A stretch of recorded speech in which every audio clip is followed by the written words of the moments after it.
Welcome back to Get Vocal Podcast. Today we've got a very special guest, none other than Clarke Carlisle, former professional footballer and now massive mental health advocate through his own experiences and more.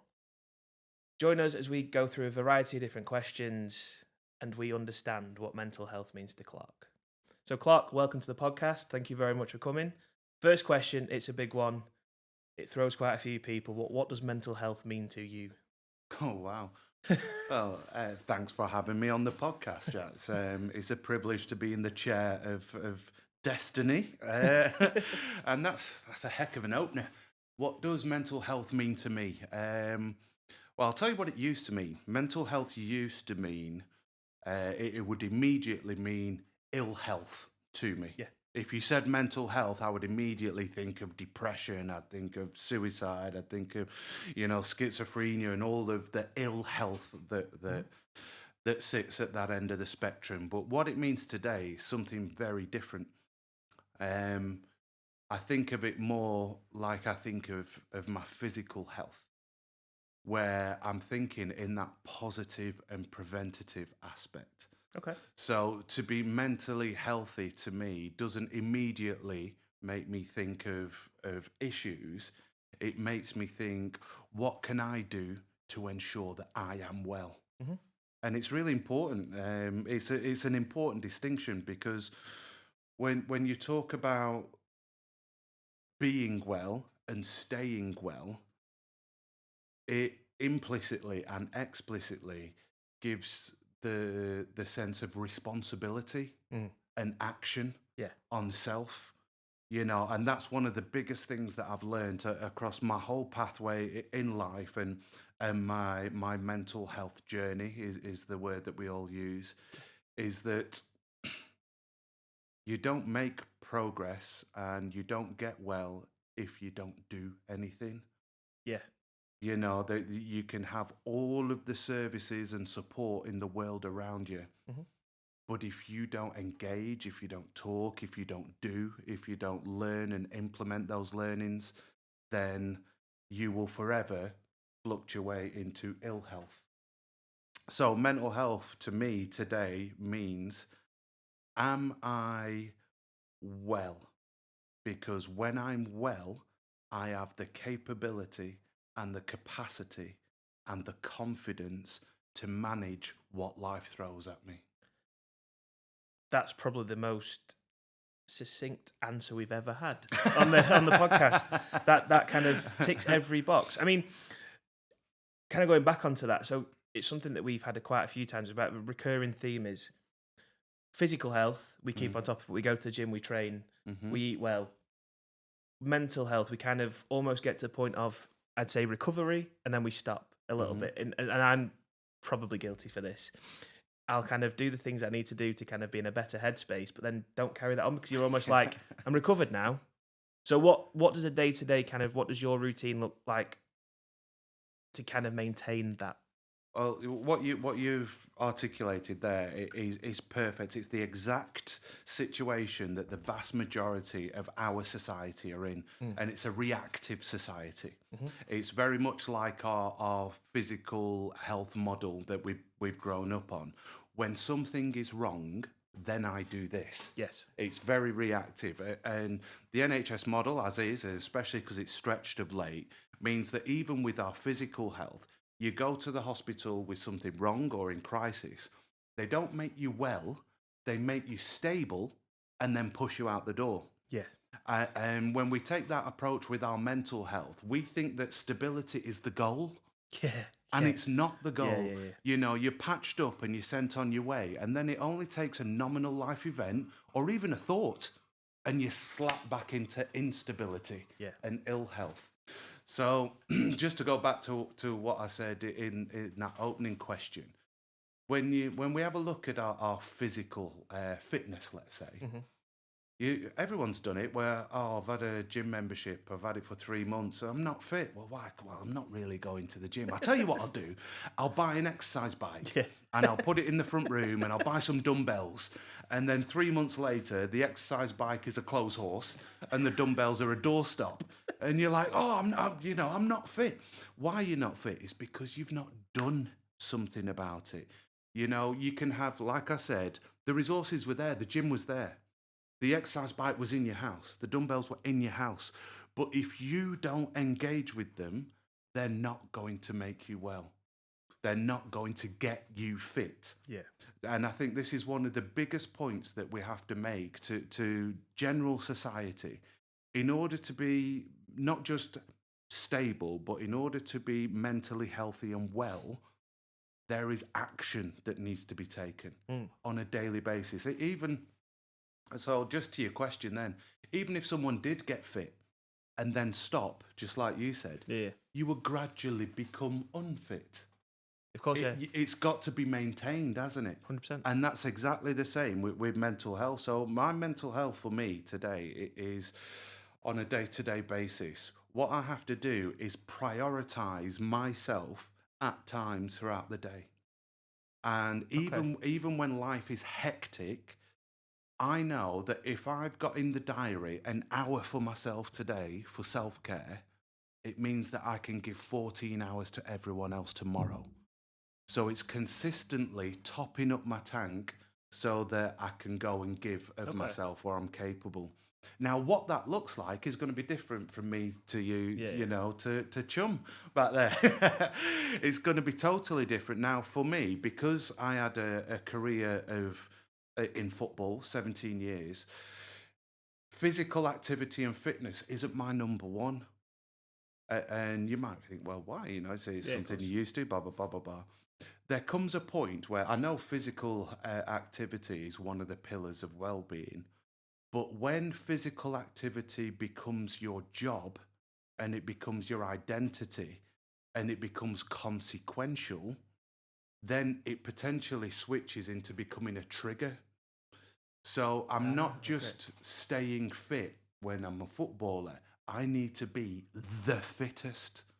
I need to be the quickest. I need to be the best. So everything is ingrained in me after 25 years of that physical activity is like that challenge of comparison.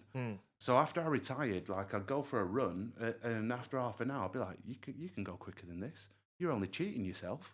Or I'd get on the bike and do a bit on the bike. Well, like, you should be in the Olympics next year, you know. If I go for a game of golf, my goodness, Clarke, you should be on the seniors tour next year. So it becomes, it became for me something to judge myself with, rather than something to engage with and enjoy. I think that's a couple of when we interviewed a couple of ex-players and ex-athletes, they've said that when they retired, that obsession, and it is an obsession, is probably one of the biggest things that is like you say, the trigger. And that kind of brings me on to the next question. Like, obviously, experience in football, do you think it's enough is done within the sport so that people understand that these are triggers to people when they leave the sport? And whilst they're in there, I mean, we've looked at, there's quite a few footballers in the last few months that have kind of openly discussed mental health, and I think that's fantastic. And you look across the Premier League, the League One, League Two, the Championship, there will be players going through battles that they haven't shared, but that's down to what you're saying there, is it's that constant monkey on your shoulder saying, listen, you need to be the best, you need to be the fittest, you need to be the quickest, why are you not scoring? Then you go into the pitch and then obviously you've got fans going, why is he not scoring that? Why has he missed that? Oh, he's missed a header. Oh, we've conceded a goal. Do you think there's enough done within the football clubs at the moment? I know you were campaigning as well for awarded I bodies. campaign for loads of things, yeah. Well, I say I have to make sure that I'm not judging the game with 2010 or 1997 eyes. You know, I've been out of the game nearly 10 years now, and even in that time frame, a lot has changed. Right. Okay. You know that there are some clubs who are doing excellent things, especially at academy level. One of the things that I am campaigning about is that it's essentially a postcode lottery. You know, you can be at one club that's doing great things, yet at another club that's doing nothing. You know, so as an industry, there has to be a uniform approach to education. And what that education has to be, and this is to your question, is those traits, those obsessive compulsive traits, the perfectionist traits, the win at all costs, myopic view that failure's not an option. It's very tunnel vision to achieve your goal. They're actually necessary to make it in football. You got to have that mindset and that approach, because there are literally millions of people competing for these few spaces, and to get to the top of the game, we are talking about the 0.01%. Yeah. You don't get to the 0.01% without that dedication, without sacrifice and compromise, etc., etc., and those psychological traits. However, what football doesn't educate lads around is that, yes, these are the traits that you need in this job, but if you apply them in your everyday life, they're going to be dysfunctional and they're going to be destructive. And that's where I think the problems lie, because when you're applying, obsessive compulsive traits and perfectionist traits to your relationships, that then as soon as something goes wrong, or you have an argument, or someone does something that you think is substandard, the footballer's mindset says, right, that's rubbish, that's done, cut that out. So you sack it off and you're on to the next one. Yeah. Same in friendships and everything. You'll find that players, that they have very few true friends, or they don't understand what a true friendship is. Yes. Because the way that you interact and build relationships in football is very single-serving. Where, you guys were here at Blackpool, and today we're teammates, but tomorrow I could get sold and you're the enemy. Yeah. Literally overnight. So, and actually the laws of the game state that I can't talk to you anymore about footballing matters, because it's inside info and all that stuff. I never thought of it like that. That there's an immediate cutoff, and those people are distanced. And not only that, even when you're in the dressing room, Jack, let's say I'm here at Blackpool, there's 35 of us in the squad and we're all teammates. There's only 11 of us can start on a Saturday. There's only one who can start right side centre half. So every single day, I am trying my utmost best to show the gaffer that I'm better than these 34 other people. I'm more reliable. I will do my job. I'm more consistent. So, you're my mates and we've got a common goal, but my first goal is to show everyone that I'm better than you. So if you do show anything that's a sign of perceived weakness, I am going to want to take advantage of it. Not whether there are ethical and unethical ways of doing that, but that's the drive. Yeah, I think that's the thing. I suppose it happens in every workplace as well. It's Of not course just it does. it's not just football. You do have workmates, but at the end of the day, number one is the most important. Self-preservation society. Of course it is. And I think it's a very good point you raised there. I mean, I've watched a few documentaries now with footballers once they've retired. The Beckham documentary was the one that really opened my eyes. Do you think football itself and the qualities they've got to always dedicate and show, and that's why there's quite a common theme about obsessive compulsive traits in footballers once they retire and once they're playing? Because obviously, I think David Beckham's probably a big advocate. He's openly said he's got OCD. I think He has, he? yeah. And I think a lot more are showcasing and saying they are. So do you think that is a football thing, or do you think that is something they've had through before football, and it's just been strengthened by the desire to constantly be number one, constantly be the best? The media's telling you have to be the best. So do you think that's reactionary, or do you think it was before they played football? Well, I think with everyone who comes front of house and shares, these diagnosable traits and aspects that they've got in football, I would dare to say that they had it beforehand. They had, or at least there were antecedents beforehand where these traits were there, and football compounded it. Especially with OCD, if you think about the industry, like you said, there's an element of perfectionism in football, in all elite sport. But the way that you get to that is through repetitive action. You're drilled; it's drilled into you every day in training, and little minor, minor mistakes in training. It's like, come on, better, do it. We're going to do this until we get it right. You know, so everything compounds that notion that this is the way to operate. When we talk about, if I was to talk about my own experience, so the majority of my adverse mental health was based in the fact that I had no self-value. None of my self-worth was organically rooted in my opinion of myself. Right. Okay. Everything was about external validation. And football, to be fair, that works in football. Because in football, it doesn't matter what I think of my performance. Yeah. What matters is what the coach thinks, what the manager thinks, what the fans think, what the press thinks, because that all dictates my interactions. It all dictates whether I get picked in the next game, whether I get the next contract. So if I've got a driving force to please everyone else, well, football's a perfect scenario for that, because I have to please everyone else.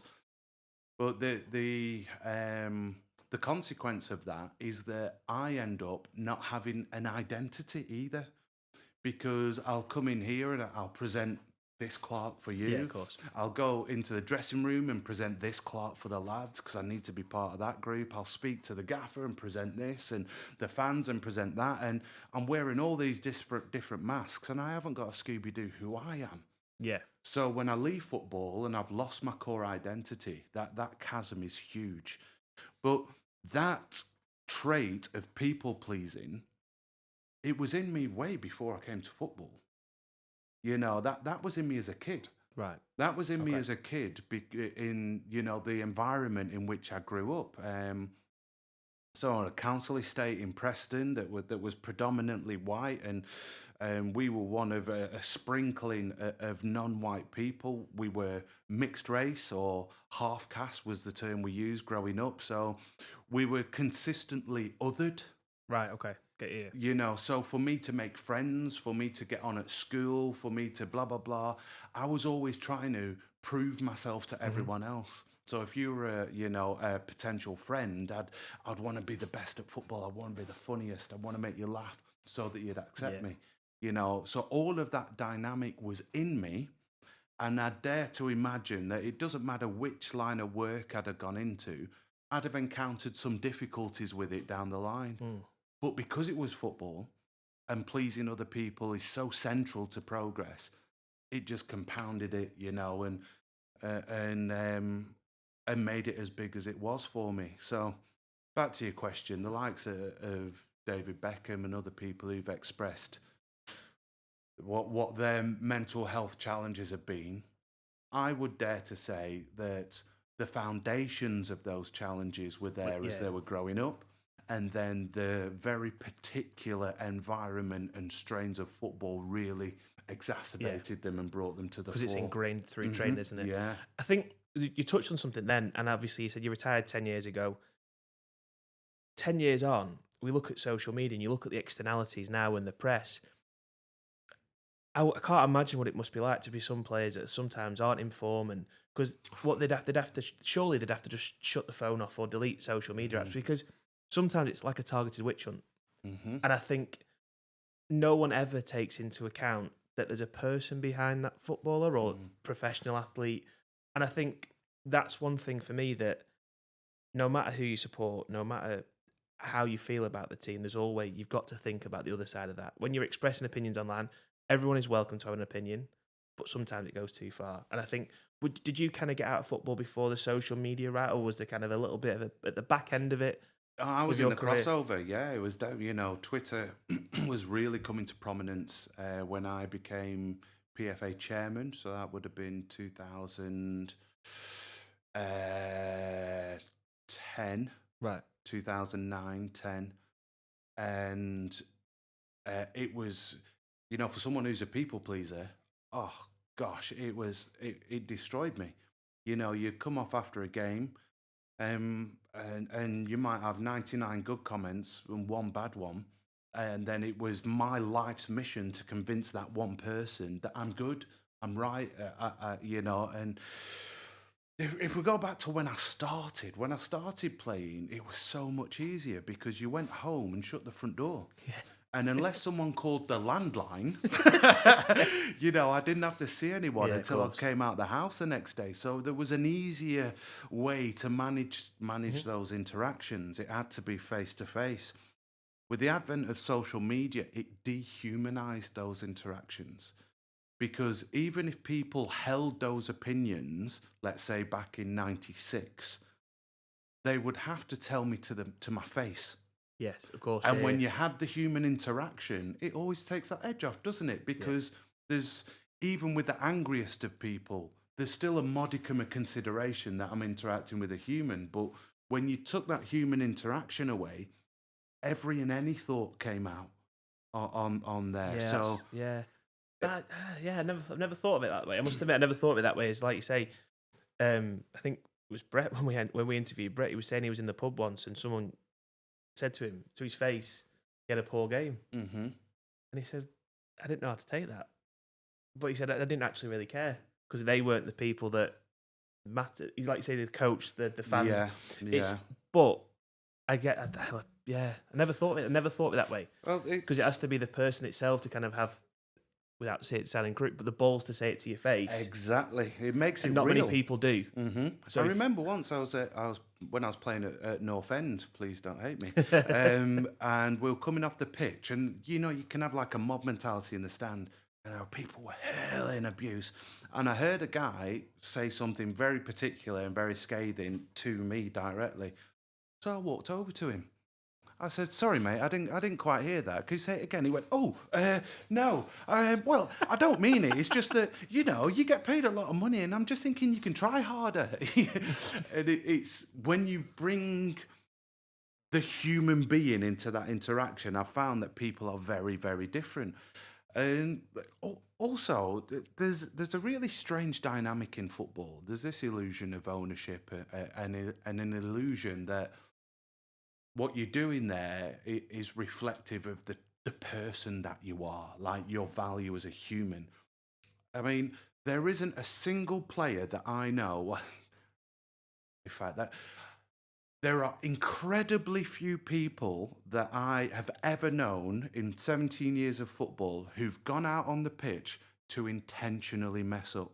Mm. I might have seen it 3 times over 550 games in 17 years, where someone might have had a spat with a gaffer and they're like, "I'll show him today. Right, okay, yeah. I'm not going to try a job." But everyone else, they want to do their best. They they need to. Mhm. It's their career.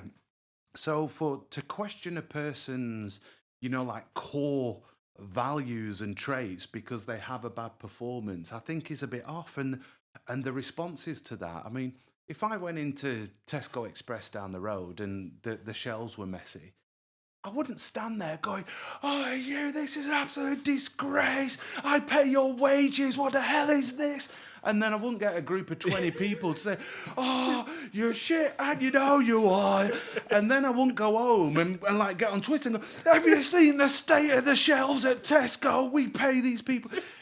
It's ludicrous. Isn't it ludicrous as a notion? It is mental that, like you say, it is just football. Like it feels like it's football where it's acceptable for 25, 30, maybe even a couple of thousand people to kind of just boo somebody for not doing the job well. Like you won't go into, like you say, you won't go into an office and go, "You haven't written that email quick enough," and like, And then it and is the then old make up a industry. chance about them. Yeah, You just wouldn't do it. So yeah. there are types of interaction where football is just different. And so I'll talking question now when I next complain at Tesco for not having something in stock, and I'll just think, I was told not to. I was told. So talking about social media, the difference about social media that which is one of the reasons why I'm off it now, is that social media invades your sanctuary. Because it's here, Mm. it's not just a daily, it's not an external interaction. When I turn it on, it's on my couch with me. It's in my bedroom. It's when I'm with my family, and I just I wouldn't allow people into my front room. Just random people into my front room to tell me things. So why do I allow it on my phone? There are times and places for interaction. So I utilize social media with Mm. that in mind. Yeah. think I'm going to come off it now. um, Saying that, I have an open door policy, so sometimes I do feel like I could have a random in my lounge anyway. So let's talk about what you're doing now. Yes. It's mental. Tell me a bit of information, how it came around, what's the role, the work that It's Mental does. Well, I've been working with It's Mental for a couple of years, just contributing to the live events and doing talks and stuff. And it was in August last year, and we kind of made it a formal role. I came on board as Chief Operations Officer because I wholly believe in the vision, and it's what I outlined from the top. It's we need to transform society's approach to their mental health to make it positive and proactive as opposed to being reactive. And my own pathway with my adverse mental health has shown me that when I'm not just being stable, being okay, when I work on my wellness and I know that I am well, it means that I've got my seatbelt on for life. It means that it doesn't matter what happens externally, whatever challenges that I face, I have the competence and confidence and capability to deal with them in a constructive and productive way. And the greatest test of that for me, for like constantly staying well, was when my dad passed away 3 years ago unexpectedly. And I was just almost evidencing to myself that I was like, I'm well now, I'm really well. So I'd come off my medication. I was really engaging with my new way of sharing my emotions, of processing my emotions, of having a good counsel around me who I utilised at good times, and then that tragedy happened, and yeah, it was horrible, and it still is tough from time to time. But for someone who has been suicidal repeatedly, right through till 2017, for me to go through that whole experience, losing the single most important man in my life, it was never dangerous.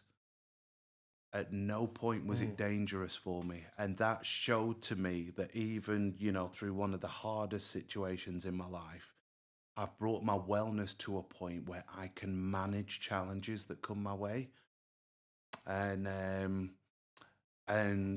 coming on board with It's Mental and seeing that their core vision is to get this message out to people. Don't wait for things to happen and then start looking for how I'm going to deal with it. Know how to deal with challenges, but more than that, just like your physical health, you need to do the things that are your daily exercise, that are diet management, all of these things. You need to know what that is for you with regards to your mental health. Because when you know it, you can practice it and practice and practice. And practice makes permanent. It doesn't make perfect. Practice makes permanent. And we are practicing our emotional regulation and our emotional responses every day. But are we deliberate about what we're practicing? If you've not thought about it, if you've not worked out, how do I respond emotionally? How do I process these feelings of, and we, especially for us men, especially for men and of my generation and older, you guys are probably on the cusp of a younger generation when it comes to emotional literacy and regulation. Guys of my age and older, you didn't show fear, you didn't show sadness. Guilt and shame were things that you never confessed and you boxed off here. All of these emotions that are negative emotions, you packaged them off and you pushed them under the chair. And that box is, it's got a finite capacity. If you keep shoveling things in that box without actually from time to time opening it and dealing with what you put in there, it will explode. And it might be the smallest thing that makes that box explode, because it's not that small thing. It's, You know, and you've got a massive bin bag and you're like, oh, I'll change it tomorrow. I'll change it tomorrow. I'll change it tomorrow. And you put a crisp packet in there and you try and lift the bin bag, boom, it explodes. And it's not the crisp packet that you're covered in. You're covered in everything in that bin bag. Not only that, Jack, everything in that bin bag is all mixed with everything else. So your crisp packet's now got a bit of kitchen roll and some spaghetti bolognese in it. You know, you can't take the individual Yeah. things out because you've crammed everything in there. And that's exactly what it's like with our emotions. You cram them in a box, a little trigger, boom, everything comes out. And really, you don't know why. It's like, Yeah. oh, it's such a small thing. It's not. It's because it's all intertwined with everything else that you've crammed in that box. So we need to, have that self-awareness, that exploration of what our emotions mean to us. What do we do with them? How do we respond to them, and why? Is that the best way to respond? Because if it's not, then change it. And when you try and change it, it's not going to happen overnight. No. You know, what do you say? You're 30 years old. Yeah. You've been practicing your emotional responses for 30 years. That's how much training you've got in the way that you respond now. I think something that I've noticed, especially, we look, like you said before, and you touched upon it, but we look at regret, we look at shame, we look at guilt, we look at negative experience as something that we should be kind of appalled with, or we never bring it back up.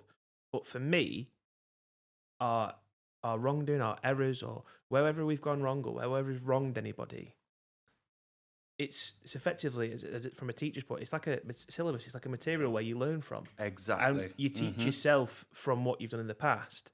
And I used to do this, and I used to kind of box it all away and just say, listen, I was a bit of an arse that day, and I shouldn't have said the way. But now you look at it back and go, right, how can I replay that situation so that next time it doesn't actually happen that way? Yeah. And I think that's one of the big things, and you were saying there before, we talk about it's mental and stuff like that. That's why kind of what we do on a Monday and Tuesday now, they get vocal stuff. It's such a non-judgmental space where men just come and talk and, oh, we've got this issue. Oh, I've been through that. Have you thought about this? Yes. And somebody goes, I've got this issue. And someone goes, all right, you need to be this, or you speak to someone like this. And I think that's the power that we're all starting to see now in men from 30 or up to wherever, slowly opening their eyes and kind of opening their mouths and speaking more. And it's fantastic to see. But there's obviously still so much more to do. There's still so much more to do. And where do you kind of, over the next 12, 48 months, where are you kind of going with your message to the people, should I say? Like, what's next? How do you think we can improve and lessen the stigma still? Well, the vision is to get that stay well strategy, that stay well narrative, to make it as commonplace as you see the recycling logo or the fair trade logo, where you see it and you immediately know what it stands for.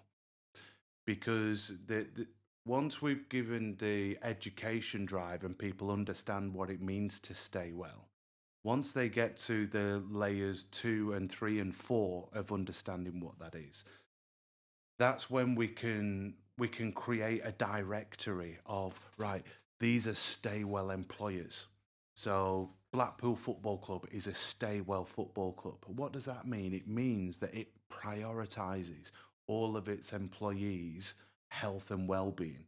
It means that it conducts an education and awareness curriculum over the course of the year to underpin that message. It means that it's got people in there who are trained in conversation, in signposting, in support and facilitation. You could go to a school. This is a stay well school. What does that mean? It means we have a curriculum that we deliver to all year groups that are teaching them about their emotional literacy and awareness and communication. It means that we support our staff, in educating them in and around their personal well-being, so that they've then got the capacity to teach our children. We can take this stay well kite mark and we can put it on all the activities that we do, whether it's walking football, whether it's five-a-side, whether it's a knitting group, whether it's a stay warm room, whether it's Yeah. all of these things that are so there are hundreds of different things that people might want to do for their wellness, but you might only pick seven, and someone else picks a different Yeah, of seven. course. So rather than letting people, go and find out what for themselves and take years to find a thing that's right for them, can we bring it all under one umbrella so that everyone can see these are all the stay well activities in your Mhm. area, and they cover the full spectrum of what it is that you might want to do and engage in. And that would include therapy, it would include coaching, personal development coaching, all of these things that might underpin someone's wellness.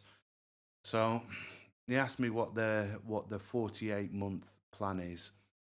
The 48-month plan is to have a community that wholly understands what it is to stay well, and they are accessing they are deliberately prioritizing activities in their own life that keep them well. Mm. Because if we have stay well members in our community, people who are keeping well, all the only thing that it can do is lift our communities. Yeah. That's there is no like unintended consequence of a negative aspect if we are getting people young and old, and geographically situating them in their own community so that they can be exemplars for others, they can be signposts for others. um yeah, rebuild a community from the ground up rather than from a government down. Wasn't expecting an answer, but that was, yeah. I can see that as well. I can, like you said, that organic, the fair trade. Like it should be everywhere, shouldn't it? It should. Yes, I like the idea of stay well. I really do. I think that's, you can have a stay well, and people know that it's a safe space as well. At the same time, so exactly. the two are linked. So that if I know if I go to this and I'm not feeling 100%, there'll be someone who I can speak to, or someone who will understand what I've been through, and it's more of an engaging atmosphere as well, isn't it? So it's, Definitely. yeah, you've blown my mind there. I think Thanks. that's you blow my mind. Kind of going back to like our careers and successes and stuff from personal experience and other guests we had on the podcast. Sometimes we're at our lowest mentally when we're achieving the most success. Oh, Would wow. you agree? Ooh, yes, yeah, it's definitely possible. And actually, I wouldn't say I'm living proof, but I was diagnosed with depression when been promoted to the Premier League with Burnley. Best contract I'd ever been on. Beautiful house, beautiful children. You know, a chairman of the PFA. All of these things that externally were perfect, but in here was wholly imperfect. My thought patterns and my emotional responses, my emotional management was just absolutely on its backside. So yeah, I totally agree with that statement, and that's because look, money isn't everything. But let me get it right: the absence of money causes a lot of issues. The absence of money compounds a lot of things that a lot of challenges, like really basic challenges as well. They can really spiral out with a lack of money. But that being said, having money doesn't give you everything. Um, it is basically a practicality when you get to the Mm. having money stage. It doesn't bring happiness. It can bring opportunity and an easier pathway to solution if you have the understanding of solution and the appetite to engage. But in that scenario, again, it comes down to a personal understanding of who I am and what my value is. If my personal value rests on my bank balance, then having lots of money might work for me, and there are some Mhm. people who it does. But if my personal value is anchored in being loved and appreciated, if it's anchored in people believing that I have honesty and integrity, if it's anchored in some other value that's not financial, you could have all the money in the world and still not be living according to your values, and that causes huge conflict in 100%. self. And when you have internal conflict, that's when you start to question your identity. That's when you start to maybe feel fraudulent in what you're doing, and or get a bit of imposter syndrome about the places in which you're operating. So yeah, I totally agree with that in a very long-winded way. You've raised a point there, though. I think I first heard it probably was about 10, and my nan used to say, "Money doesn't buy you happiness." But then, on the contrary, it would be, but having no money is also a bigger problem as well. Yes, There's definitely. no happy medium with money, is there? No, Because if no. you've got money, you're always chasing more. So sometimes it Hmm. actually makes you more unhappy. And Hmm. if you've got no money, you're always chasing money. But there's no happy medium with that because no one ever really settles at a figure. Hmm. Um, There is no end game, and the thing about the pursuit of money, and it's the way that our whole capitalistic society has positioned us, is that everyone is in a mindset of lack. That's what you said there. It's like, because there is no end amount, it's never enough. yeah. So it's the focus is what I haven't got. Hmm. And what one of the things that underpins my wellness, and I do it every day, morning and night, prayers in the morning, meditation at night, meditation and reflection at night.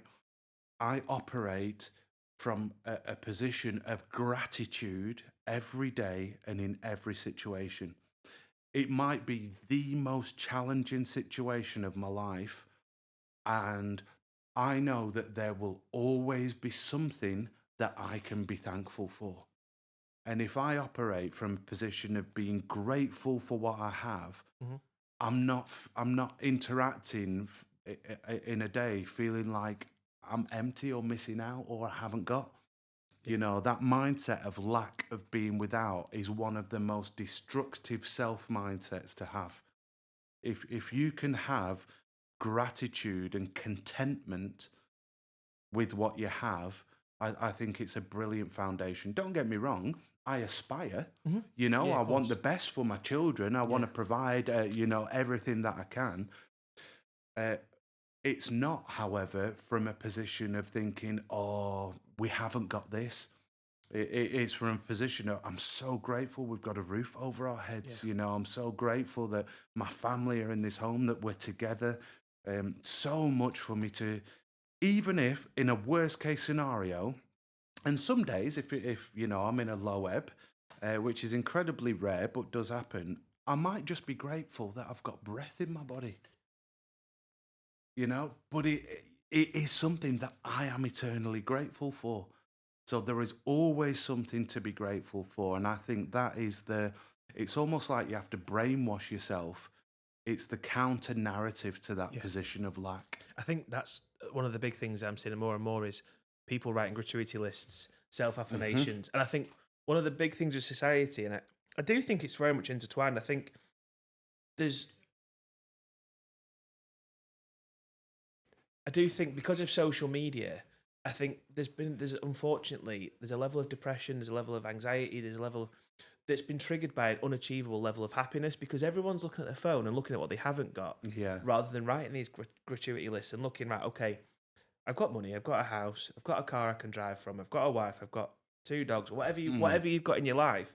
But because we see somebody on a beautiful remote island with crystal blue waters, or we've got a Yeah. swing on some sand, everyone's like, I need that. Hmm. And I think that's probably that. I massively think that's from my own journey. I think that's a case of you look at it and you look at what the people have got, but I think that's a societal problem. I think the rise of influencer culture has had a massive and detrimental effect on millions of people because of the trigger.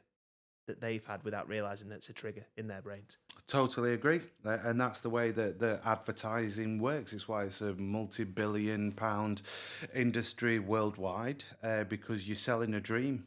I mean, the fundamental flaw in capitalism, once your eyes are open, is that they are trying to sell you happiness and perfection.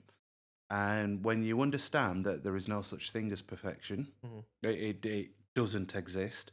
And secondly, that happiness is transient.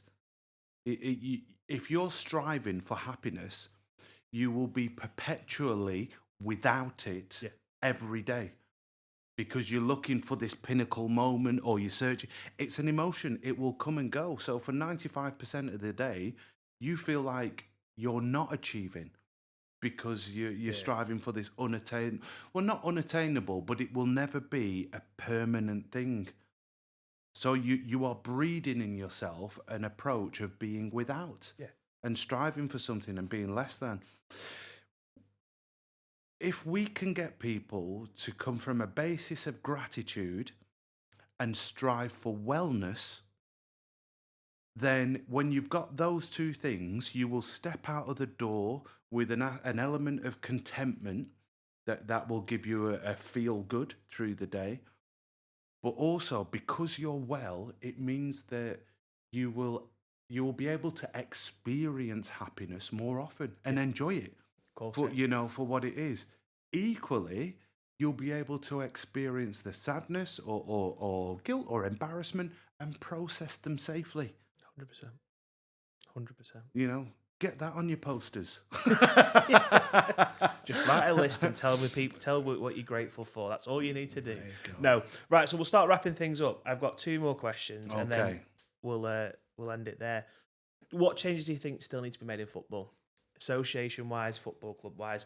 How do you think to really harvest and build on from right under the under-8s right through to the first team? What do you think still needs to be put into place across the country, not just Across the country? Well, I still have great umbrage with the kind of academy youth team system. Right. I have great umbrage with it because these young, lads and lasses now, they're just cannon fodder for a huge system. And yeah, there's one thing to nurture talent. There's another thing to sell a dream to not just a child but to a family who will sacrifice so many things, time, money, wider family situations in pursuit of this dream from 7 years of age to then be hoyed out of the door at 16. I think it's brutal because there's very little accountability in that. And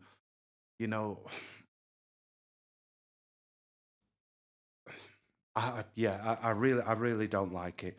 So, but I'll put that to the side. What needs to change, I think, is in professional football, they need to have an education system that is comprehensive and uniform across the game.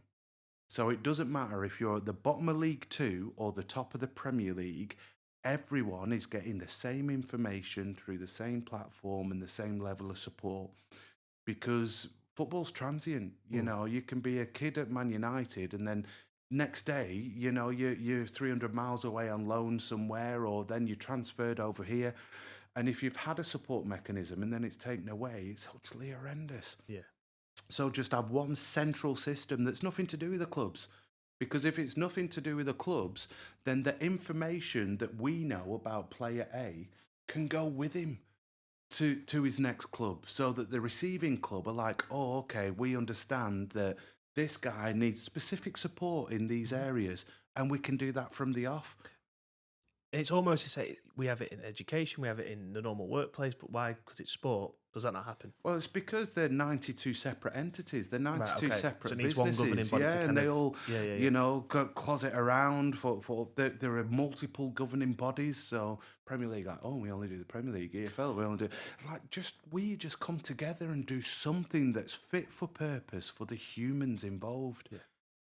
So the second thing that I would change is for the academy system to try and cater for this cannon fodder scenario is, alongside it, run an education program that educates these young people about their whole self. So football is one possible vocation for you out of loads of vocations. But more than that, you're a human being. So you are a son and daughter, you're a brother, sister, you're a friend, you're a member of your community. You know, you're in education. All of these things are what make up your worth and value. Yeah. And they all have value. Mhm. So even if this one dream doesn't work, you will learn lots of skills that you can utilize in other potential vocations. Yeah. And you still have great value as a human. This doesn't dictate your worth or your life. Fantastic. Yeah. One last question. Go on. And we're done. then. If someone's out there listening, struggling, Mm. what's the one piece of advice? It's very, very simple. You don't have to be like me. You don't have to tell everybody. But it's imperative that you tell somebody, and the right somebody at the right time. You know, I know we're very reluctant to share. And if we're talking about someone who's struggling, who's getting towards crisis or disaster, then, you know, sometimes we might think it's our partner or our friend who we should go to. I would categorically say no, because your friends and your partners are invested in your happiness or your relationship, and their immediate responses are usually to either minimize it, especially if it's a friend. Oh, you know, don't worry about that. At least you're not like John. Let's go to the pub and have a pint. We'll forget about it. They'll try and distract you from it. Or potentially with your partners, they'll do the same, or they might take it personally. They might think, oh, well, what's wrong with our relationship? What, Yeah. you know, and it's not that. That's not what you're trying to convey. There are people out there who are qualified and trained and who are being paid to help us in these scenarios. So come on, keep them in a job. Go and get people who are trained to listen, support, and signpost. Tell someone. Thank you. Thank you very much. That's been so enlightening. And yeah, so if you're listening and there is somebody, if you can take one thing from that, please do it. Thank you very much for listening. Come back for the next episode.